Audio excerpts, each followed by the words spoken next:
પવિત્ર દિવસે ધર્મની પાયા રીતે આપણા સંતોના હાજરીમાં આજે જીવરાજ ભવનનું ઉદ્ઘાટન સંપન્ન થયું.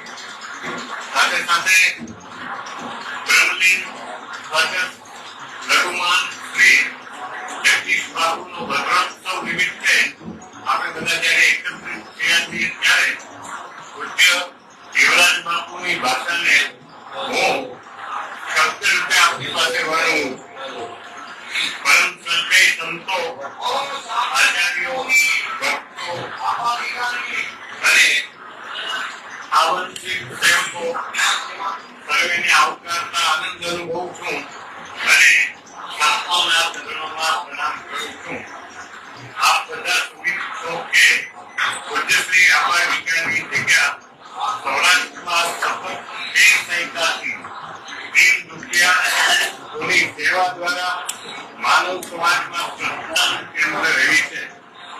સદગુરુ શ્રી આંબા દાદા પાસેથી માનવ સેવા અને છોકરો ત્યાં હરી ઢોકળો અને સંતોનો આદર એ મહામંત્ર મેળવીને આપ બધાના સાક્ષાત માર્ગદર્શન અને આશીર્વાદથી આ પ્રકારના ઉદ્ઘાટન તેમજ બ્રહ્મલીન મંત્રી લઘુમંત્રી જગદીશ ભગત ગુરુ જીવરાજ બાપુ પાછળ અવૃત્તનું આયોજન કરવામાં આવેલ છે.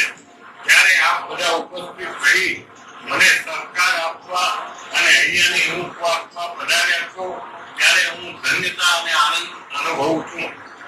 સાથે સાથે આપ બધા પાસે અને ગુરુગાદીના મહંત શ્રી વિષ્ણુ બાપુ પાસે મારા હૃદયની ઈચ્છા વ્યક્ત કરું છું કે મને હવે ઉંમર થવાથી આ વિશાળ વટવૃક્ષની સંસ્થાના પહોળા વહીવટમાં એકલા હાથે દરેક ક્ષેત્રે સંભાળવું એ મારા ઉંમરને કારણે અઘરું પડે છે. આ બાબત મેં વિચાર કરી સંસ્થાના વિશાળ વટવૃક્ષ જેવા વહીવટમાં મને મદદરૂપ થઈ શકે તેવા હેતુસર આ જગ્યાના લઘુમાન તરીકે વિજય બાપુ નું તિલક વિધિ અને ચાદર વિધિ કરી લઘુમાન તરીકે નિયુક્ત કરું છું.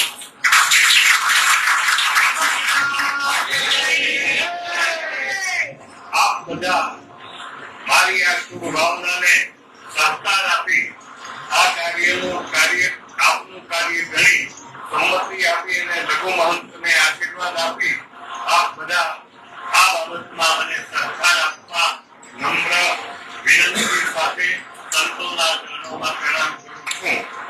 નિકેતન પૂજ્ય શ્રી દેવરાજ બાપુ, ગુરુ શ્રી શાંતિ બાપુ, પૂજ્ય આંબા વિજ્ઞાની જગ્યા સદાદા. બોલો વૈકુંઠ બાપુની જય.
Gracias.